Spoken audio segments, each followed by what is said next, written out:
Sasa nipo na mdada, ataniambia jina lake. Jina lako unaitwa nani dada? Naitwa Mwajuma Selemani aka Mwajuma Yanga. Na aka yako ni Yanga kabisa? Yanga ya. Yanga inaonekana ni damu. Umependeza na nguo zako za njano. Mimi Yanga damu kabisa. Haujaenda uwanjani leo Tanga?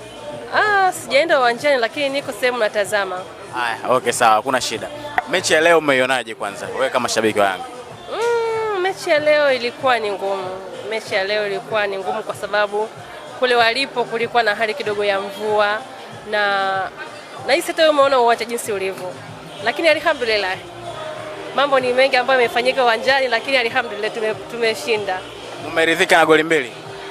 Sijalizika nazo kwa sababu nilikuwa natamani mpasue hata 9 akome mdomo. Uwezo wa wachezaji wako unauonaje kwanza? Wachezaji wangu wako vizuri sana. Yaani wana kiwango kizuri. Hakuna mchezaji ambaye hana kiwango kizuri. Kila mchezaji ana kiwango kizuri sana.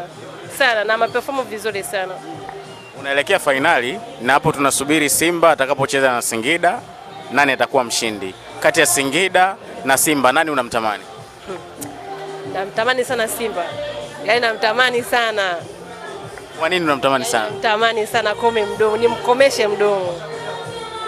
Kwa nini unamtamani sana? Sababu yeye anajitia ni mkubwa, lakini katika ukubwa wake si hatujaona. Kwa hiyo namtamani sana. Kwa hiyo dua zako ni nzuri kwa Simba ashinde ili ukutane naye ufanye hicho unachotaka kumfanya. Namuombea ashinde. Namuombea sana ashinde ili nikutane naye mimi. Una lolote la kumwambia shabiki wa Simba sasa hivi huko alipokaa? Shabiki yote asiwe popote pale alipo. Aketo akizidi kuumia, maana timu yake hana timu pale.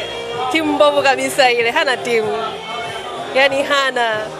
Kuona hapa pole sana mashabiki wa Simba. Una neno gani kwa mashabiki wenzako wa Yanga kuelekea fainali ya mashabiki zangu wa Yanga wote nawaambia jamani tuzidi kufurahia. Yaani tuzidi kufurahi sana sana sana sana. Maana na raha kama unavyoona. Asante. Asante nashukuru. Bye.